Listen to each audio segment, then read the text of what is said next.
Good morning, and thank you for joining us for our annual Regional Legislative Forum. We will be getting started in just a moment.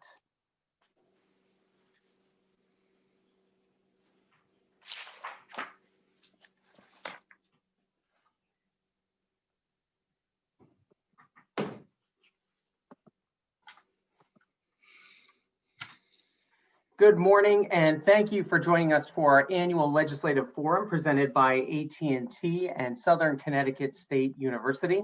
It's 2021, and we are still pivoting. I know we are all tired of virtual events, and we cannot wait to be back in person. But at the same time, virtual events have given us some great opportunities, including today. Instead of one legislative forum, we are doing 3 this month. We'll be talking with state legislators next week. And for the first time today, we are hosting our federal delegation. In a few moments, we will get to our guests, U.S. Senator Richard Blumenthal, U.S. Senator Christopher Murphy, and U.S. Representative Rosa DeLauro. First, I want to welcome in our presenting sponsor, John Emra, the president of AT&T New England. Every year, AT&T sponsors this event, and we really appreciate their continued support, especially as we move to a virtual format. John, good morning. Good morning, Garrett. Thanks for having us, and thanks for giving us the opportunity to come back and sponsor the event this year. I think it's while COVID sort of necessitated this change in format, I actually think it's pretty fantastic. Particularly the opportunity to talk to Connecticut's congressional delegation, which may be small, but is certainly very mighty and very much punches above its weight for sure. It is a fantastic delegation. I know the Senators Blumenthal and Murphy are going to be on, as is Rosa DeLauro, who is someone who's very important to me personally in my life. I won't say how long we have known each other, but I will just say that I first worked for her back when I had a lot more hair and my hair was not as gray. So things have changed a lot, but we're so happy that you decided to continue to allow us to sponsor this event. It is really, I think, one of the most important things the Chamber does is help to convene the business community and give us an opportunity to talk to our elected officials. So with that, we're so happy to be here and look forward to the discussion. Thanks so much. Great. Thanks, John. Appreciate it again. And last year, we were welcomed onto the campus of Southern Connecticut State University. It was a great morning. If you were there, we had great conversations. Well, we're joined now by President Joe Bertolino from Southern, our host sponsor. Joe, we wish we were on campus, but we can wait for that. And thanks for joining us. And also want to congratulate you on a successful fall semester. I know you're gearing up for the spring semester right now. Good morning, Joe. Good morning. Thank you so much, Garrett. And thank you, John. And welcome to Congressman DeLauro and Senator Blumenthal, Senator Murphy. Delighted that we could come together today, though I do wish it was on campus, but we'll commit to next year, Garrett. Southern is always happy to host. We're delighted to partner with the Chamber and AT&T in presenting this important forum, where we'll hear from and engage with our federal legislative delegation about the critical issues of rebuilding the economy. I think I just wanted to share a few things quickly that as a public institution, we graduate at Southern almost 2,000 students a year, and 85% of those students stay and live and work in the state of Connecticut. So Southern has a vital role to play in preparing individuals to enter an innovative and entrepreneurial environment in what is to become a post-COVID world. We are actually getting ready to start the spring semester on January 26th. We'll do so virtually, and then on February 1st, we'll be on ground. And during the spring, we anticipate that we will once again pursue a mix of on-ground, hybrid, virtual teaching, all of which was successful last semester, our fall semester, and that is due in large part to the resilience and dedication of our faculty and staff and the members of our community. But as many of you will hear today and in the future, our sister institutions are all making adjustments as a post-pandemic world emerges. early in the spring, I actually plan to host several symposia exploring what will a public regional university like Southern look like in a post-COVID-19 world. So we'll discuss essential elements of our mission and how to enhance access, affordability, retention, improving the strength of curriculum, and how to build a more diverse community of faculty and staff that reflects our population. I will say that a positive byproduct of the pandemic is that all of us have been forced to work in new and different ways. And I think that helps us in ensuring and helping our students to move into the Connecticut workforce. In fact, we have underway 12 accelerated graduate programs at low cost that will be initiated this spring. And the goal there is to provide graduate and professional education to traditionally underserved and economically disadvantaged students.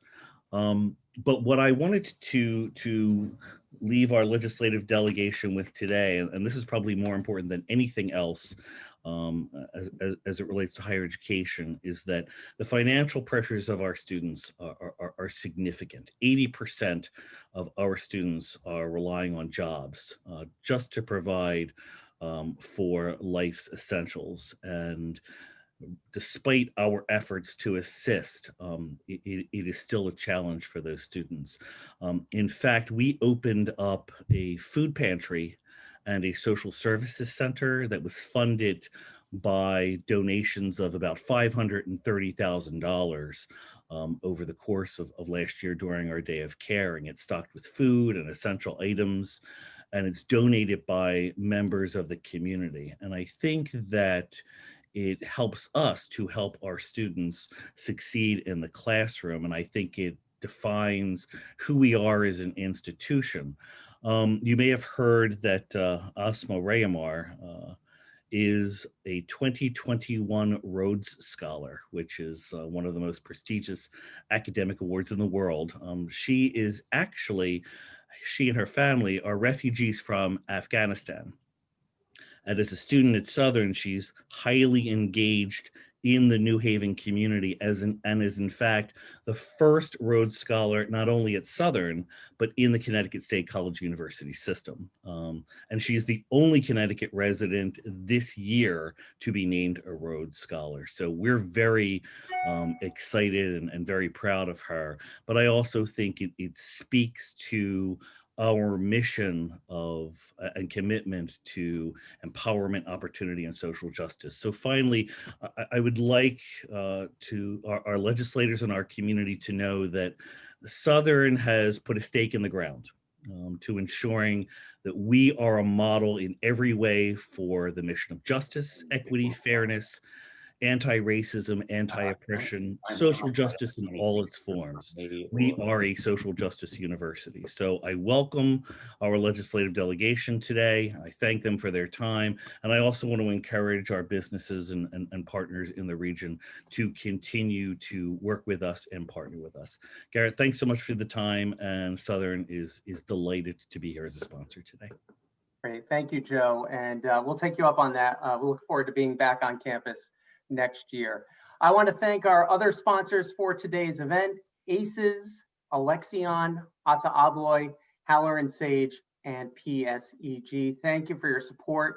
And the Chamber has been able to be a valuable resource during the pandemic, in no small part to our annual investors. I want to thank each of the companies that you see appearing on the slides before you. Their support, always appreciated, but has been especially impactful this year.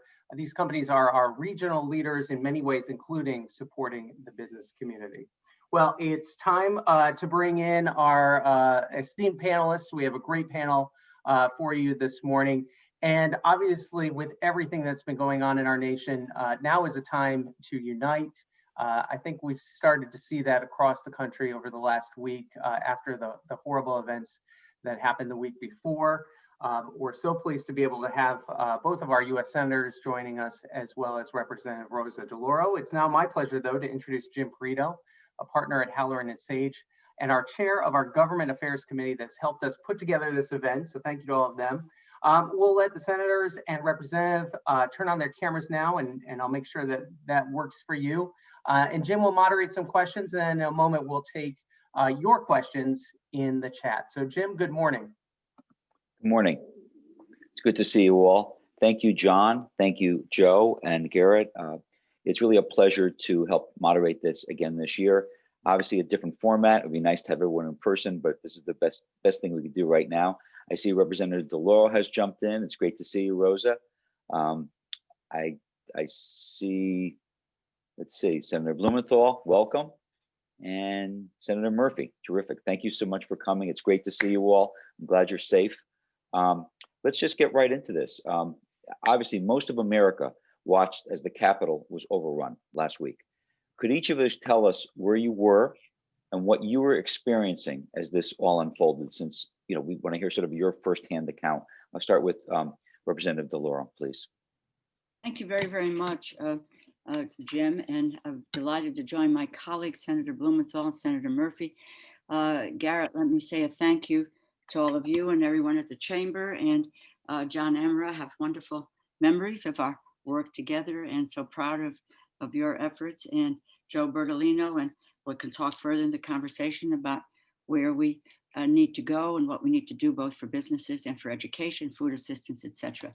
But thank you for this opportunity. It was just a week ago, and each of us have, I think, harrowing tales to tell. I found myself, the people who were speaking on the floor of the House were those who were from affected states that were being challenged with the electoral votes. So a number of us went to the gallery to watch historic proceedings in terms of our carrying out our constitutional mandate to count the electoral votes for the president and the vice president.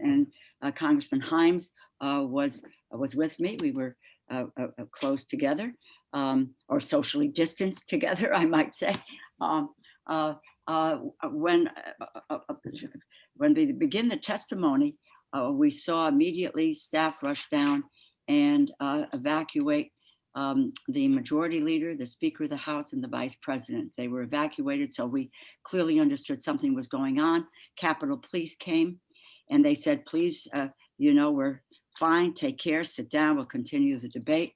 Not 5 minutes later, the Capitol Police was up at the podium saying that the Capitol had been breached and that the rioters, terrorists, were in the rotunda. They have been tear gassed and they're making their way to the House chamber. Reach under your seat. There are gas masks. And I don't know about Dick or Chris, I didn't know we had gas masks under the seats in the House. And I looked to Jim, he pulled out his, and we were ripping paper from the package to get the gas mask on. And my God, I didn't even know how to put on a gas mask, but there was only just a very few minutes. They said, just grab everything. We need to evacuate you immediately. Wow. So we just made our way around the perimeter of the gallery, and my colleagues know this. The railing is not contiguous. You have to go under railings to get around. And my colleague Marcy Captor from Ohio said this is like doing the limbo, just trying to get everybody. There was some humor involved here. No one knew quite what was happening. As we got around, moving around there. You could see on the chamber floor that the security people had put barricades up against the door, and they had guns drawn. The rioters had smashed part of the windows into the House chamber, and the Capitol Police just yelled, "Hit the floor!" And so we all, those of us who were there, we hit the floor face down behind the seats in the gallery of the House. And we were there for about 15 minutes, 20 minutes. And quite honestly, we weren't right up close because this was all at the door, but And I just speak personally. It wasn't being scared, but there was a dangerous situation which we knew. It was a loud banging at the door, usually where the First Lady comes in. No one knew if it was the rioters or the police. They asked us to stay on the floor, hold back. When they found it was secure, they opened the door and they rushed us out. And as we were going out, we could see that they had the rioters spread eagle on the floor by that door with the Capitol Police with guns over them. And they rushed us through the tunnels and to a safe and a secure place.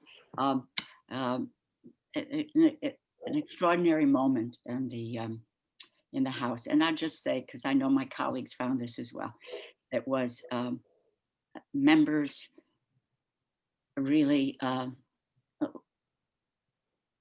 looking out for one another and wanting to make sure that everyone was safe and that we could get out of there safe. I did call my husband. I was reluctant to say, I love you, because that would have harkened back to 9/11. And we know what happened after people said, I love you, they were gone. So I just said, I'm fine, just call the kids and we're getting out of here. And I said, I have to hang up. I did tell him I loved him, though, as we made our way out the door of the gallery of the chamber. So it was quite an extraordinary day for all. Sounds really harrowing. I know. Really harrowing. Dick and Chris, the same thing. And Senators, how different was your experience in your chamber, Senator Blumenthal?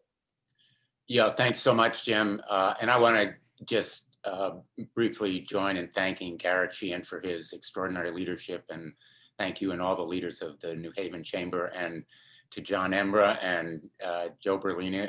I look forward to being at Southern next year in person. I love visiting Southern. It's one of the great educational institutions of our state and country. And thank you, John Embra, for your leadership and all the members of the New Haven Chamber. I've been on the phone with you quite a few times individually. I've given out my cell phone. Hope you still have it, and encourage you to contact me, and also through this organization.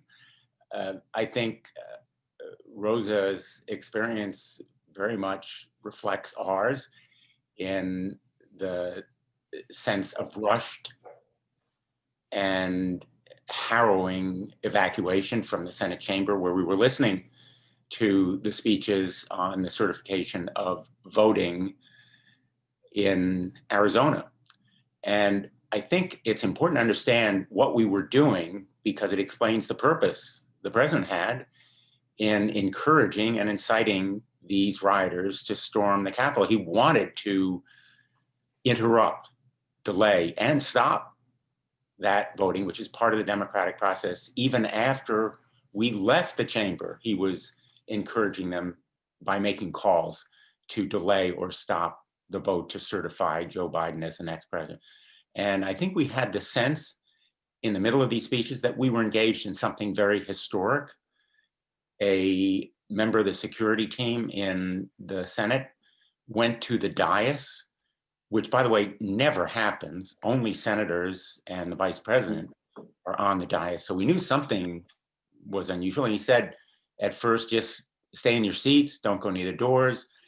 And there implied there's a security problem. And then there was a very rushed, almost panicky evacuation through the doors and the hallways, down the private stairs, which are inaccessible generally to the public. But we could see through some of the windows as we went, this mob outside. We could hear within the Capitol some of the rioters engaging in these acts of destruction and vandalism. We were largely in the dark at that moment about what was happening, because the idea of a mob assault, an insurrection, an armed attack on the Capitol was so inconceivable and unimaginable at the time. And we went down those stairs, we went through the tunnels to a hearing room in the Hart building, where we were kept under very strong guard for the next few hours until the buildings were cleared. But some of our number, by the way, had difficulty going down the stairs. There were some logistical problems. A number of the police escorting us, Capitol Police, had guns drawn. And I would just say, remind all of you, because you've seen these images, not only of the destruction and the violence and the threats and actual injuries to people, but also the heroism of a number of the Capitol Police. There are a lot of questions about the response of the National Guard. I've asked a number why it was so late and lax and lagging, why some of the Capitol Police allegedly engaged in cooperation with the rioters. A number of very serious questions about the response, but those Capitol Police performed with great distinction, many of them. And I was impressed by how deeply they care about us. And as Rosa said so well, how colleagues cared about each other. It was a moment when truly there was no partisanship and, you know, a lot of reaching out physically, emotionally in those next hours. I will never forget the sight of those mob rioters through the windows carrying baseball bats and pipes and Trump and Confederate flags, but also the look of terror and tears in the eyes of some of the young staffers who had never been through anything like it before. And when I heard about the gas mask, by the way, the thing that brought to my recollection was the experience in basic training on Parris Island in the Marine Corps when you have to use gas masks and put them on. And one of the tests is whether you can put them on in a chamber full of actual gas. They're not that easy to use. Maybe they're easier now than they were then, but without training, they're sometimes very, very difficult to put on. So I thought to myself, wow, those members of the House are a lot more skilled than members of the Senate. They can use those gas masks without any training. So, but there were moments of humor. You know, I said to one of my colleagues, one of the newer colleagues, when we finally reached the safe place, you know, Mark, things were fine until you got here.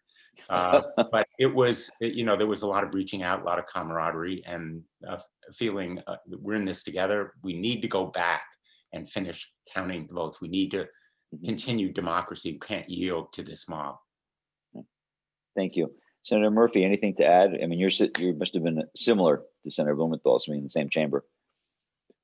Yeah, certainly. And let me add my thanks to you and Garrett and the whole chamber for bringing us together and for the regular great work you do on behalf of the business community. Yeah, I think, you know, Rosa and Dick have, I think, covered it well. You know, luckily in the Senate, we remained upright the whole time. What House members had to go through was, you know, frankly, scarier than what I think we experienced, given the fact that we were, you know, in the chamber for that sort of same 15-minute period of time before we left. You know, the only thing that I would, you know, really underscore is, you know, what Dick started to talk about at the end of his remarks, what happened when we all got together in that room. We were sort of all in this safe room, the entirety of the Senate, and then the staff that had been sheltered with us in the Senate chamber.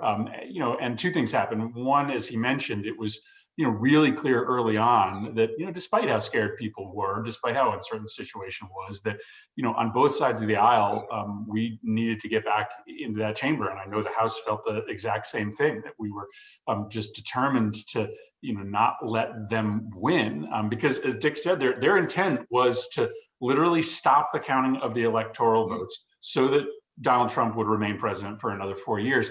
And you know, I was proud of how rank and file responded. I was proud of, frankly, in our chamber, how Senator McConnell and Senator Schumer worked together. I'm not sure that, you know, all of the security officials were in agreement that we should go back in as quickly as we did. And then the second thing that happened was, you know, a lot of conversations. You know, we were together with Republicans for about 5 or 6 hours. You know, when we, you know, started to talk about what had happened, why it had happened, and we started to press our Republican colleagues who, you know, were planning to vote against the certification as to what the consequences of that would be for the country. And I think had the riot not happened in the Senate, there would have probably been 12, 15, maybe 20 votes to essentially overthrow democracy, to overrule the voters. When the vote was called at about 10 p.m. that night, there were 6. And so all that happened over the course of the day in terms of the practical effect was to cut in half or a third the number of senators who were willing to vote this way. I don't think there was as much success in the House, but that is something that I will remember. I won't forgive those members of the House and the Senate who, after 4 people died, who after rioters savagely beat police officers with American flags, decided to continue with their charade. Josh Hawley in our chamber had a chance to stand down and not offer his second objection after people had died. He knew he was going to lose. It was just a show that he was putting on, and he and members of the House decided to continue, which has contributed to this situation not ending. As you know, there are still active threats to the Capitol, to state capitals, and part of the reason for that is the fact that these folks have continued in their assault on democracy since Wednesday. So I'll leave it there. Thank you. One quick question, actually, for both senators. Now that the House has voted to impeach, historic second impeachment of this president, what actions do you realistically anticipate that the Congress will take before the Trump term ends in response to these actions of last Wednesday? I think Senator McConnell has made it, pretty clear that he does not intend to come back into session prior to the 19th, and I wouldn't expect that he would move to begin impeachment proceedings on that day. Thus, he will leave that decision up to Senator Schumer, who will be the majority leader starting on Wednesday. I think that's a mistake. I mean, listen, the most important thing right now is the peaceful transition of power. And I don't believe that can occur I think that it is at risk if Donald Trump is in office. You have no idea what he's going to do between now and next Wednesday to once again rile up his supporters. And so I think for the safety of democracy, he needs to be removed. But Senator McConnell does not seem to agree. He may ultimately vote for conviction if the trial happens in the next session, but he's not going to bring it before the Senate. And then I think we'll have a decision to make, right? This is obviously uncharted territory as to whether you can hold a trial on a president after they have left office. There would still be consequences attached to that trial because it could disqualify him from running in the future. But I think we will, all have to sort of judge what the right move is. At least, I will have to evaluate what the right move is if the trial doesn't happen before the inauguration. Jim, if I could just add one point, sure. In agreement with Senator Murphy, I very strongly pushed for the trial to happen before the inaugural. Number one, I agree that Donald Trump poses a very serious risk and danger to the American people, as Congresswoman DeLauro and Speaker Pelosi have said so eloquently and powerfully, and the reason why so many joined in the bipartisan impeachment in the House. But I also am hopeful that right after the inaugural, Joe Biden will have an opportunity to take decisive and significant action to conquer the pandemic and revive the economy. Everybody on this call, and I've talked to so many of you, knows that we are in the darkest months of a dark winter with significant challenges still to be overcome. There's important business ahead, and Joe Biden rightly wants to look forward and act significantly to address these problems. But I also think we have an obligation to impose accountability. There is no precedent for a trial on an impeachment after a president leaves office, but there is plenty of precedent for impeachment trials of judges and even of a cabinet member. And the reason is quite simply that resignation should not be a means of escaping accountability. Judges have tried to resign so they wouldn't be tried. And the decision has been, no, you can't just run out the clock or leave office in order to avoid the consequences. There should be consequences for law breaking. And here, as the impeachment vote in the House indicated, and I think the American people feel, there was significant law breaking in an attempt to overthrow a lawful election by incitement of insurrection. So I think there's a strong feeling we can't just walk away from the impeachment. I'm a former, as you know, I'm a prosecutor by training. I was United States Attorney Chief Federal Prosecutor in Connecticut and then Attorney General for 20 years. You don't indict people and then say, oh, well, that's good. We did our job. You have to follow up. Once you charge someone, that's the most serious decision I had made as a prosecutor were to bring charges and indictments, because I knew that there would be a trial, potentially, if there was no plea, and I had to prove guilt beyond a reasonable doubt. And so I thought long and hard, and I'm sure the House did too in this instance, in the impeachment, which is in a sense a charge, an indictment, and there must be some kind of trial. But I do think there is the opportunity to divide the Senate's time, as was done in the Clinton impeachment trial. They continued to do some business while they had the trial. And I think the trial here is pretty simple and straightforward. It's the president's own words. The evidence is his speeches, his tweets, and then his failure to show any regret or remorse. So I hope that a trial actually might bring the country together if it is bipartisan. But most important, I hope that Joe Biden's actions after the inaugural will bring us together, because we need to heal these divisions. Jim, let me, Well, Jim, I let just me wanted to, yeah, I wanted to say, you know, the House acted. Unfortunately, unlike the Senate, right after when we went back to the various, to the chambers, there are 134 members of the House who continued to want to thwart the constitutional mandate to count the electoral votes. But we were there at about 3:30 in the morning in doing that. But the House acted on the impeachment, which is what we felt was the right thing to do in order to be able to really preserve our democracy from what had happened, which was in fact an attempted coup.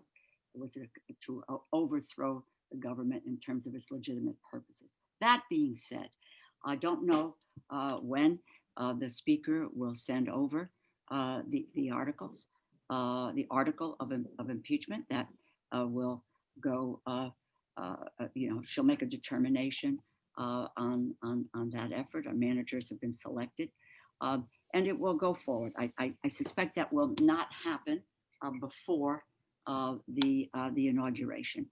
But there are some very serious things that we need to consider. One is, what is the security between and the threats to the security between now and the inauguration? And they're serious, but we're prepared. We're moving. I've been in many security hearings with the Secretary of the Army, Capitol Police, etc., on what those preparations are going to be. But I think what is critically important is this evening, the president-elect is going to address the people of this country to talk about how and what his efforts and his administration will move forward on getting the crisis, the healthcare crisis, under control. And we're going to look at what that means in terms of the distribution of vaccines, what that means in terms of testing. On the economic side, he's going to lay out the contours of where we go in increasing the dollar amounts for childcare, Joe Bertolino, for education, and where we need to go, and just getting a significant plus up in education, in food assistance, a child tax credit. These are issues that he is going to address, which means we have to move forward. We can look at how we secure the efforts, deal with what happened, but above all, the American people today and the folks in Connecticut, while we provided relief in December, which was a lifeline to businesses, and childcare and other areas, not enough at that juncture. We move forward, and we begin to do that as the president lays out an agenda for us to deal with for the short term and the long term. That's what people need to hear, is what are we going to do to help them in their lives to secure their health and their economic recovery and their security for themselves and their family. Thank you, Rosa. That's exactly where we're going with the next couple of questions. As President Biden, elect Biden opens his term, there'll be a lot on his agenda. Let's take a few of some of the obvious topics. COVID, the vaccine rollout, as you know, the goal was 20 million by the end of December. We are nowhere near that. We're about half, apparently. What are some of your thoughts about ways to actually improve this rollout, especially here in Connecticut? We've seen a lot of our healthcare centers do a very good job, but we're still not where the numbers we'd like to be. So maybe Senator Murphy, because I know you have to jump off a little earlier, would you have specific thoughts about what the government can be helping to do in the federal level to get these vaccines out? Well, I think right now there's two priorities. One is simple. We simply need to produce more vaccine. And there's an easy way to do that. There is a capacity built into the law called the Defense Production Act, normally used by presidents in wartime to be able to quickly populate a military with equipment that can be used here to produce more vaccine. To essentially commandeer manufacturing in this country that can be quickly scaled up and converted to make vaccine, and do that in conjunction with the manufacturers. So we just simply need more. Connecticut is not getting as much as we need, nor enough to fill just existing capacity for distribution. But second, we need more certainty, right? Right now, Connecticut gets told on Tuesday how much vaccine we'll get for Monday. And so we hear that on Tuesday, the requests get put in on Wednesday, and then hospitals and clinics get told on Thursday or Friday how much they're going to get. That's madness. And the numbers have been varying. Some weeks hospitals are getting 5,000 doses, and then the next week they'll get 600 doses. That's not Connecticut's problem. That's the federal government's problem. So you need stability of delivery, meaning we're going to tell you as an institution how much you're going to get for a month, not for a week, so that you can plan. And then we're simply going to have to create much more vaccine. Those are two problems. Listen, the Trump administration wasn't ready to scale up manufacturing, and they weren't ready to provide certainty of delivery schedules. And both of those things have to be fixed right off the bat. I think we'll have to make some decisions in Connecticut, and I think all of us have been in touch with, the governor and the vaccine committee. I worry a little bit in Connecticut that we're using a bunch of different IT platforms for the vaccine. Yale and Hartford are using one, smaller facilities are using another. We're going to have to, there's not as much cooperation, frankly, happening right now at a local level as there should be, in part because the state has been maybe a little slow to announce who's in these next tranches. But again, that's because the state doesn't know how much vaccine they're getting. So they're struggling to figure out who's in 1B because they haven't been told yet how much they're going to get. So that determines whether it's 65 plus, 75 plus. And because local distribution networks don't know how much is coming and who's in 1B, they haven't started to cooperate yet on outreach. So everything is slow, but it is really all log jammed at the federal government right now. And Biden's going to have to fix both of those problems. The good news is the relief bill that Rosa led on is going to bring significant dollars to Connecticut for vaccine distribution, and that'll help us scale up. But we need to know ASAP scaling up for what and how much. Mm-hmm. Senator Blumenthal, you anything to add? Yeah, I think just to begin where Chris ended, the pandemic relief bill that was passed, the $906 billion program, has about $8.7 billion for vaccine distribution and a lot of other money for development of therapeutics and continued development of new vaccines. And Connecticut's going to be receiving $51 million. As everybody on this call knows, because you're all professionals, business people, to deliver a product, you need to plan ahead. That's what a business plan does. And here, to put it very bluntly, the Trump administration had no plan, no strategy. It had no strategy for testing, had no strategy for vaccination. Remember, what's important is not the vaccines, it's the vaccinations. Until the vaccine goes into somebody's arm, it does no good. And so you need syringes and vials and all of the infrastructure, including training. I was in Danbury Hospital the day before yesterday, observing student nurses from Sacred Heart, WestConn, and Fairfield University who have been recruited as volunteers to do the vaccinations, because the hospitals need nurses and docs to do the regular healthcare. And so our healthcare system as a whole is under severe strain.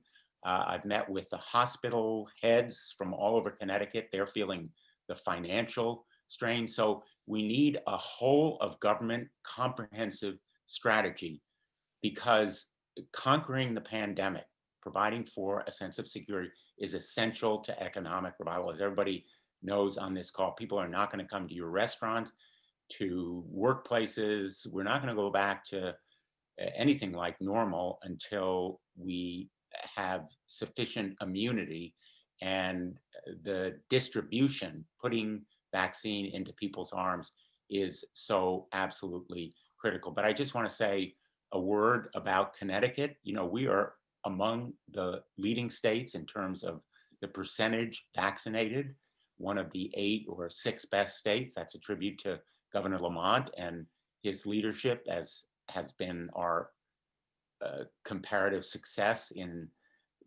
tamping down the COVID-19 virus.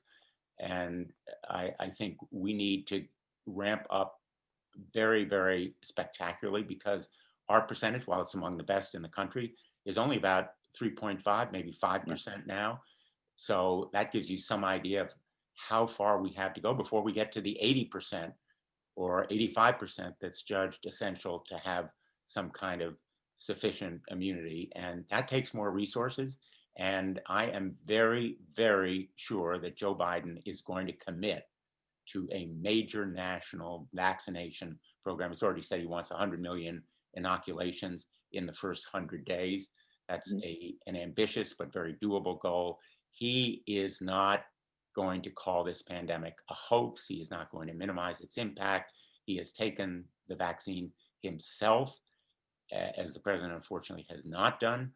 And he is going to devote the resources, make the investment in another, at least he'll try, and with cooperation from Congress, he should be able to do it, another major pandemic relief program, because this one really was just a down payment. Okay. Rosa?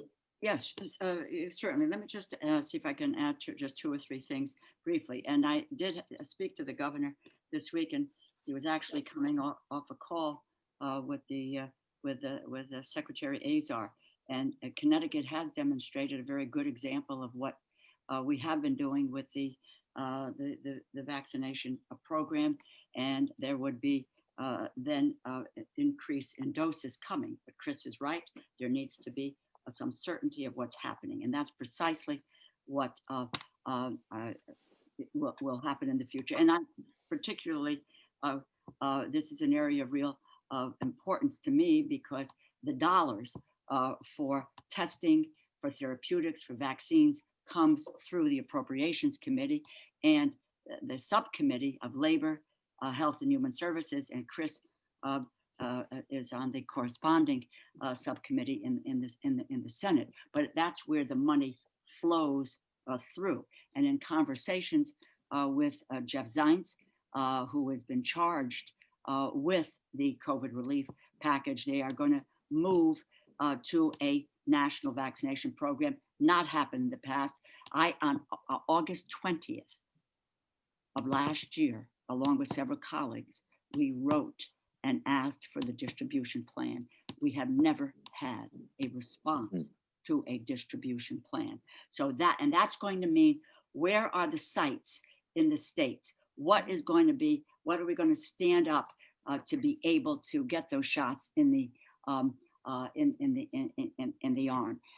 And in that particular issue, let me talk about states, because if we do not have in our states the public health infrastructure to be able to carry out the directives from the federal government, and there need to be directives. We cannot leave states and the state of Connecticut on their own. That is what's happened in this pandemic, where people are scrambling around to try to find out where to go, where to get this, where to get that. So what we need to do is the money for the public health infrastructure. We need to increase testing and substantial resources for testing, because our schools are not going to open unless we have increased testing. We need to look at the PPE, that emergency equipment that we found that was not available at the outset.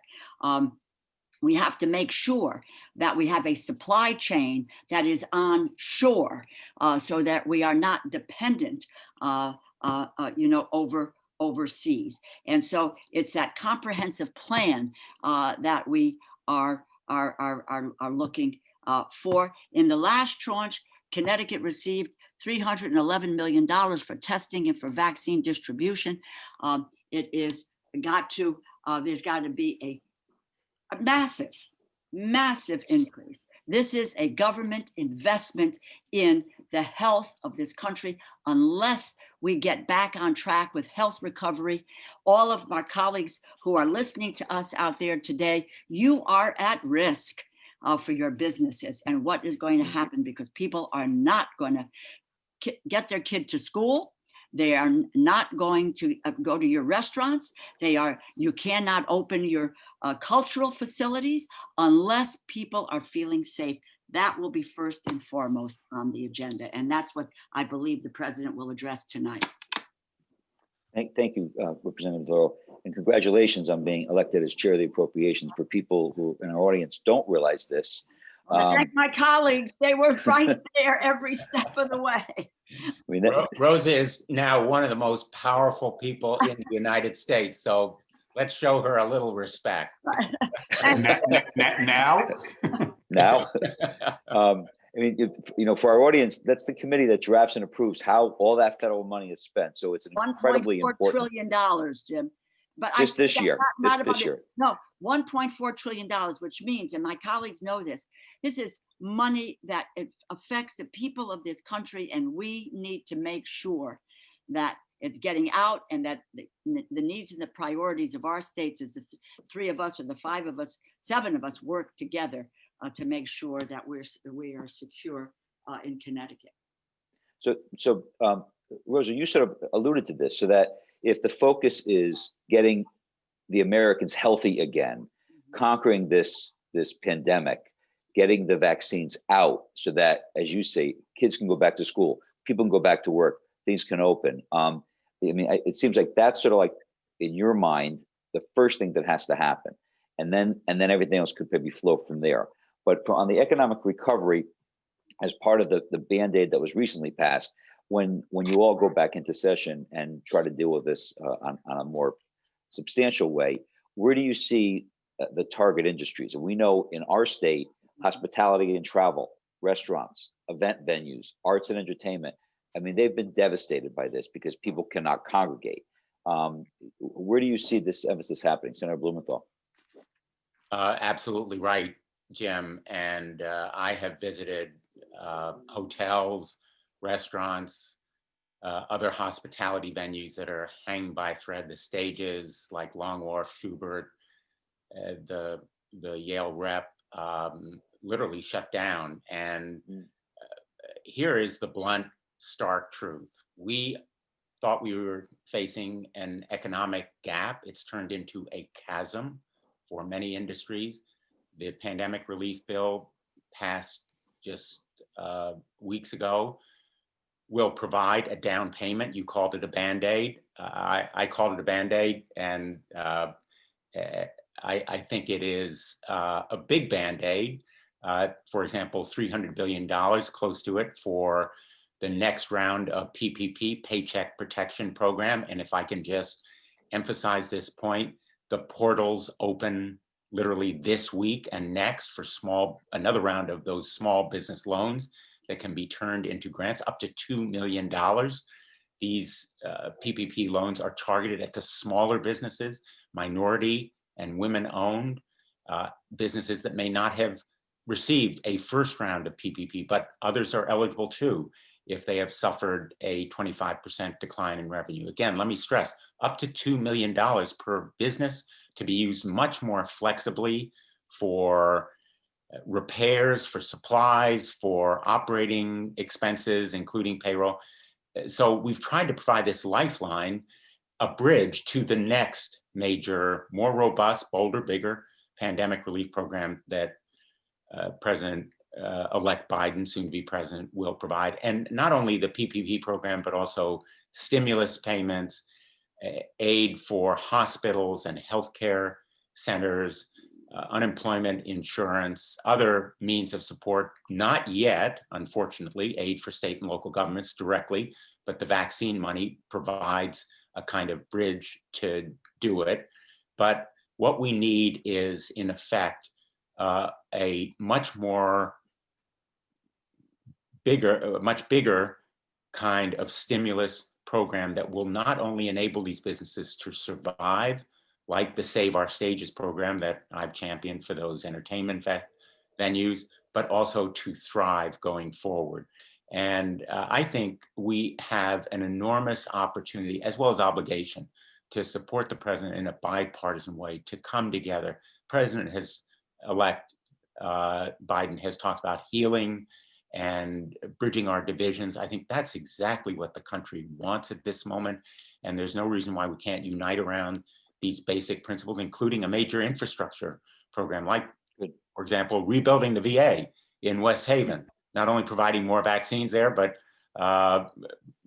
literally rebuilding it, providing a new facility, or rail, where Metro North is going to go under without an $8 billion infusion. It got $4 billion in this pandemic relief program, but it needs $8 billion to cover its deficit. I'm going to be with a number of rail officials later today talking about the need for more investment in our railroads, bridges, ports, airports. We know about the importance of transportation in Connecticut. So I think a major program to rebuild our roads, bridges, schools, invest in our schools, broadband, correct the lack of connectivity that exists in many schools among many families all around Connecticut and the country. There are very, very exciting challenges ahead that we need to come together and face. Great. You've actually answered a lot of the specific points that I was going to inquire about in terms of, what kind of infrastructure, specifically in the transportation, which is so vital to the Northeast corridor. Senator Murphy, if I can ask you this, as a state, we're proud to see our Education Commissioner, Miguel Cardona, nominated as Secretary of Education. Do you expect the country to adopt what has worked here in schools, and do you expect sort of smooth confirmation hearings for most of President-elect's cabinet positions going forward? I have kept in touch with Miguel pretty relentlessly throughout this process. We spoke for a while yesterday. I expect smooth confirmation for Dr. Cardona. I think there'll be a couple cabinet officials who will get a little bit rougher ride, but it will obviously be made a lot easier by the fact that Democrats will now have 51 votes in the Senate. I think many of us were deeply worried that Senator McConnell was going to hold up a significant portion of those nominees. And frankly, getting Miguel into that office early is really critical because we don't even really understand yet how much learning loss we've had in our schools because kids have been sort of yo-yoed in and out of class. We know, especially for kids with special education needs, they're in desperate straits. Many kids have gone through some pretty serious trauma throughout this epidemic. A home is not a safe place for every kid in Connecticut. And so the money in the relief bill is really important because it'll help build some support structure around those kids. But I would really, I would add a massive rethink of American education to the project we have ahead of us in 2021. Obviously, President-elect Biden is going to have to sort of pick and choose his priorities, but a lot has been made of how much money billionaires have accumulated over the course of this epidemic, and we have a society today in which 40% of Americans don't have enough money to be able to cover a $400 emergency medical expense, and yet we have all these folks who have added $1 trillion to their net worth at a moment where we have 10% unemployment. And if you look back over the course of history in multiple civilizations, what really controls wealth inequality is education. Is how much education you are providing your population. And we've really sort of welched on the deal that we made 75 years ago, that we'd provide everybody enough free education to be able to get a job that would be able to make them a livable wage. Right. We give you a high school degree today, but that is not enough to make a livable wage in America today. So we've got to have a broader conversation, and getting Miguel there, I think, will help, about a pretty massive investment in people's skill sets. It doesn't have to be a liberal arts degree for every American, but it does have to be some level of education beyond high school for every American. And the business community needs to lead that discussion, right? You need to sort of provide the guidance about what skill sets you need and how we can do that in a way that's way more efficient than what we're doing right now. I know Joe and his colleagues are thinking about how to rebuild American education, but it just shouldn't cost as much as it does today to be able to get somebody into a job. And I think we've got to not just do the emergency relief in 2021. We've got to actually do some rebuilding, and Miguel will be a big help in helping force that conversation. I think you raised a really good point, is that, when public education was started, in large part, it was to help provide the workforce for the industries that were being developed. And 75 years ago, up through high school was pretty sufficient for a lot of the jobs that people were going to be offered. That time has changed a lot from what was going on. And now I think we have to look at the next step of an industry, as you say, industry has to lead. What is it that industry needs from the coming workforce to help with that? So that's very helpful. We're going to go to Garrett for a few questions from the audience in a minute. So Garrett, why don't you pick up some of the questions we'll be seeing on the chat? Thanks, Jim. Thank you, Senators, Representative, for being on this. We're getting a lot of questions about stimulus, and I know we've talked about it a little bit. Do you see stimulus being another tranche, or is it going to be a phased approach over the course of the year? We all hope that we'll start to get business activity up and going. And then also just the other side of stimulus, is there a point where we start to run up too much debt in what we're trying to do? We obviously want to get things back up and moving. Representative DeLauro, I'll start with you on that one. Sure. First of all, let me just make a couple of points, which I think this is directly,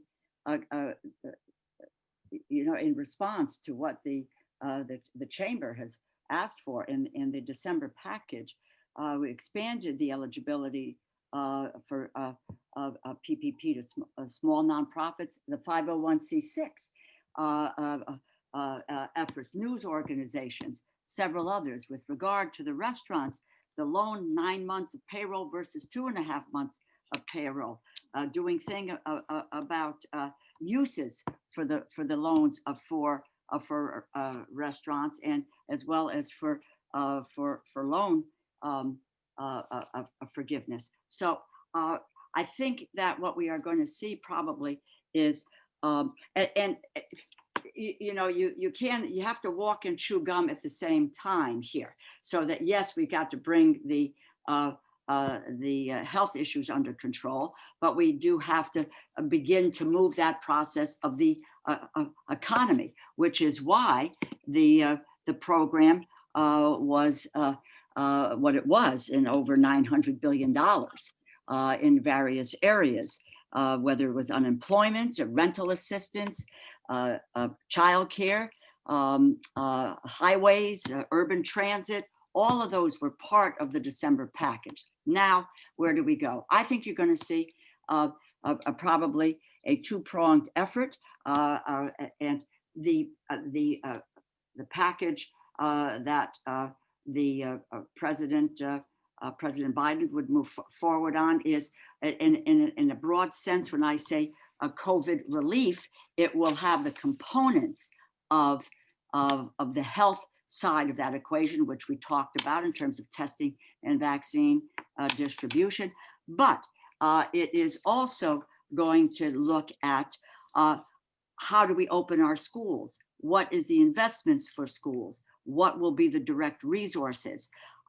What we are going to do for relief for families, the $2,000 payments, the extension of the unemployment benefits, the rental assistance program, food assistance, increase. I'm under the impression that there will be significant increases for childcare and for education. A child tax credit and an expanded child tax credit program for families.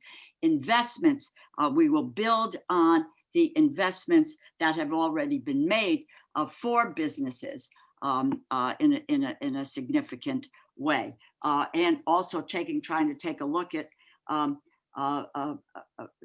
where we're going with our own IT systems at the federal level. So it will be, I believe, a first package that will address stimulus from an economic perspective and from a health perspective.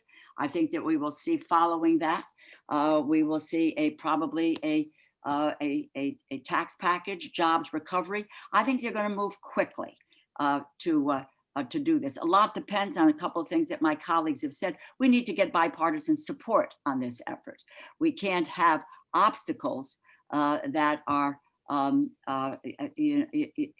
just for the sake of politics. There's just too much at stake. So it's my hope that we can move in a way that gets us the votes that we need. We have the votes in the House. We have the Senate. It's a little bit more narrow and concentrated in the Senate with their rules and 60 votes versus 51 votes under a reconciliation process.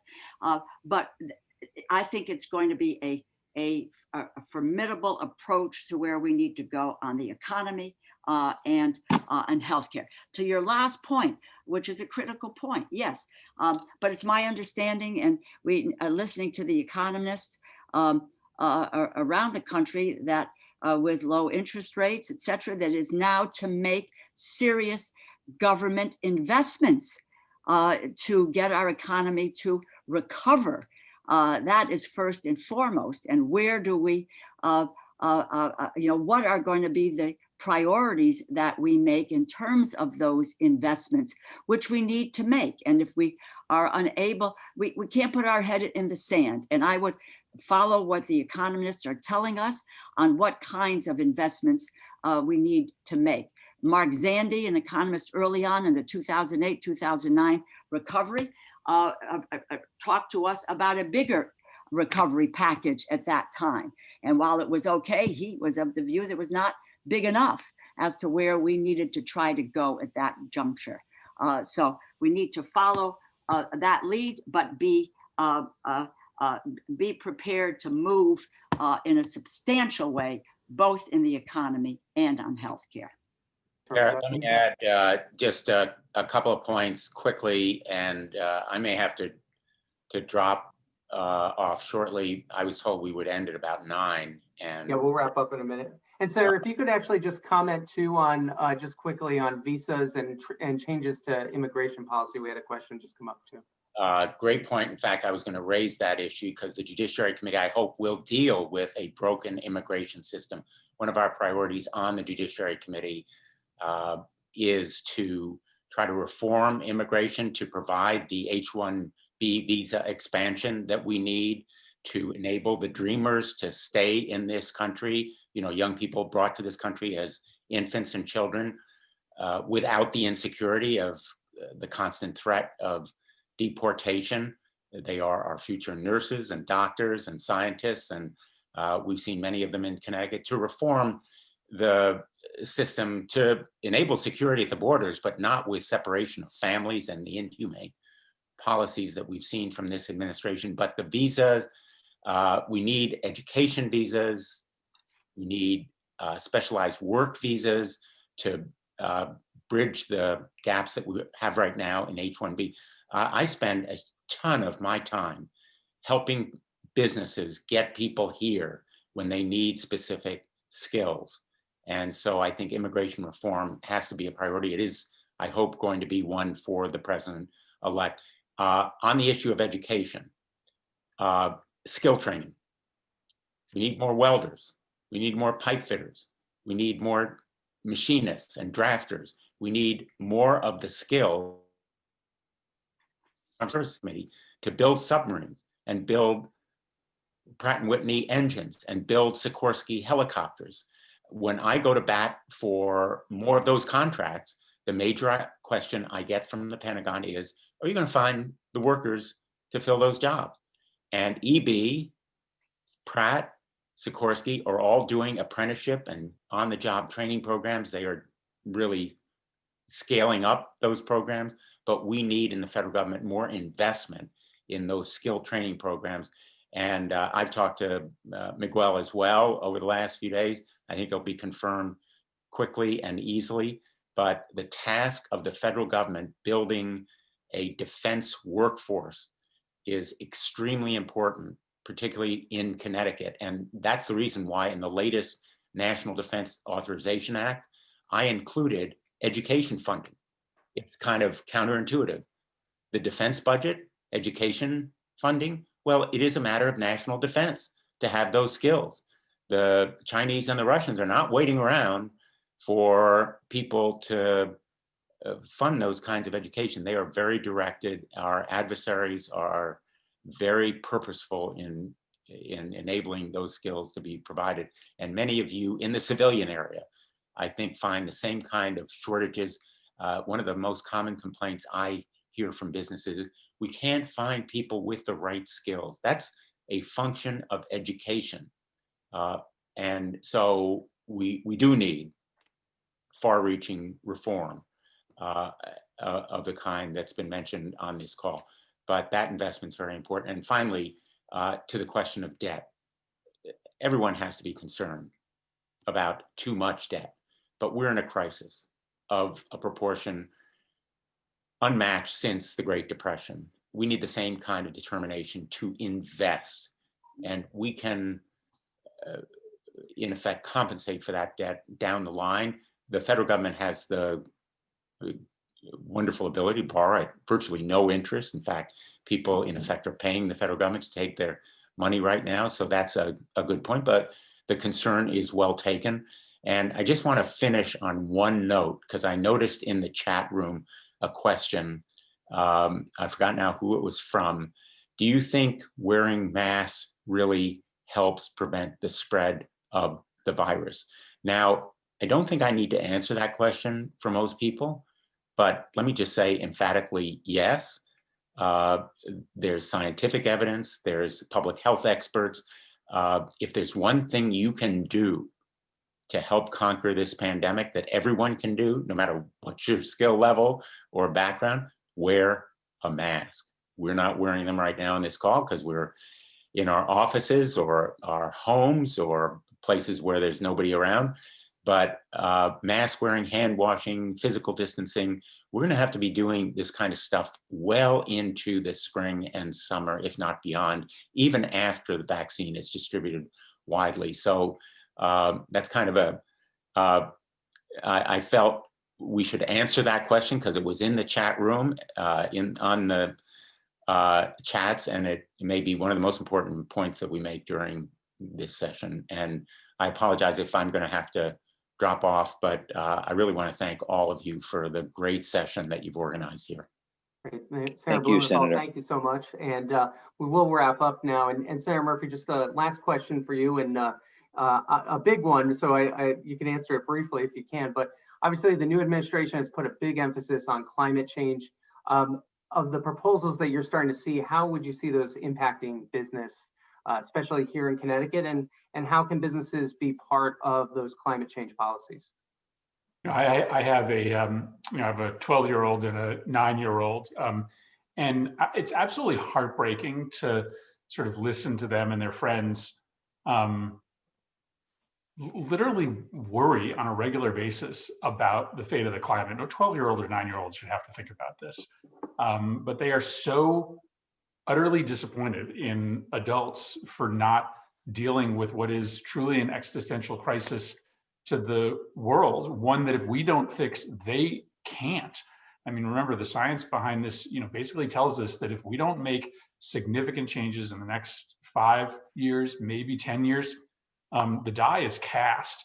So, ultimately this has to be a global solution, but you cannot rally a global conversation on climate unless the Biden administration has a domestic product to shop around, to explain to folks how we're going to not just talk the talk, but actually walk the walk.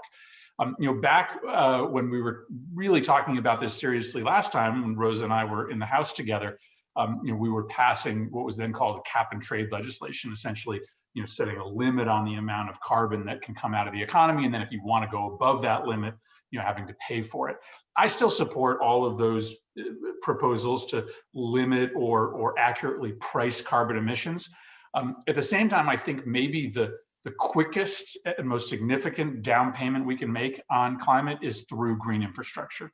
And so a bunch of my, Rosa and Dick have both talked about the ability to do an infrastructure bill, and the fact that may be able to draw Republicans and Democrats together. I think including in that a significant green infrastructure build out that's permanent, right? That can't be undone by the next Congress is maybe the quickest way that we could show seriousness, make some real progress, and do it in a way that we're not going to be perpetually arguing over. We actually made enormous progress on climate in the budget and COVID package that we passed at the end of last year. Nobody really paid attention to this, but inside that agreement was a massive groundbreaking deal on HFCs, the global warming pollutants that come out of refrigeration units and air conditioners.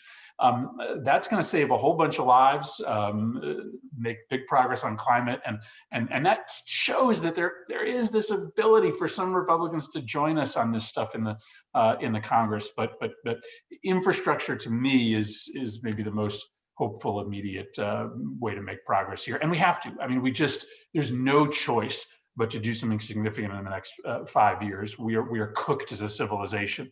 And as a state where most of our economic development is right on the water, there's just no way for Connecticut to survive. Our rail lines on the water, our most congested highways on the water, our most productive cities are on the water. We're done for if we don't do something significant. Rosa, I said you. No, I did. Is there another question, or did you want me to follow up with Chris? Tell me what you want me to. Yeah. We're gonna start to wrap up. I want to thank all three of you, and Rosa, if there's anything, or all three of you, if there's anything you want to leave us with this morning, please do. But we appreciate all the time that you gave us this morning. Well, let me just say, I'm really, this is wonderful. This is an opportunity for conversation, and I wish, we need to be shorter in our answers and so forth, so that we can listen to the questions that people have, as serious questions. And I might say that while we have not been able to gather in one place, all of us have been on a Zoom call or several Zoom calls in the course of these months. And so that your input, again, and your influence of what has happened in these successive CARES packages, these relief packages, has been just invaluable. We made changes to the PPP program. We are still doing that based on this effort, and including a more expansive effort with industry and hospitality and cultural efforts. On education, there was $82 billion. We're now looking at something more significant and what we needed to do with higher ed and K through 12 and special education. On childcare, we're nowhere near what we need on childcare with just $10 billion. But the input that you all provide has not gone on deaf ears. We have taken that as the seriousness of the crisis that we are facing as a state and our communities, and want to translate that into the ability. This is a response that the federal government needs to make. Cities, states cannot go it alone. So continue to help us make the decisions that are going to be best for the rebuilding of our economy and providing people with the health care that they need in order to survive. Thank you, Rosa. Very Appreciate it. much. Thank you. Chair Blumenthal? Thank you. I just want to say thank you. Let's do it again soon, and keep calling me. Thanks so much. Your input is invaluable, and I'm going to keep listening. Thank you. Right. Thanks, Chairman, Thank you everybody. for all participating. Appreciate you all being here today. It's great to see you. Stay healthy. Too. Thank you. Bye. Thank And you. I do just want to remind everyone that we will have more forums coming up. Our next forum will be Rebuilding the Economy. And I want to thank also all of our sponsors, AT&T, Southern Connecticut State University, Alexion, Halloran and Sage, PSEG, ACES, and ASA Abloy. And now we'll tell you about our next forums coming up. We have our internship and career fair later in February. Connecticut Getting Back to Work is Thursday, January 21st.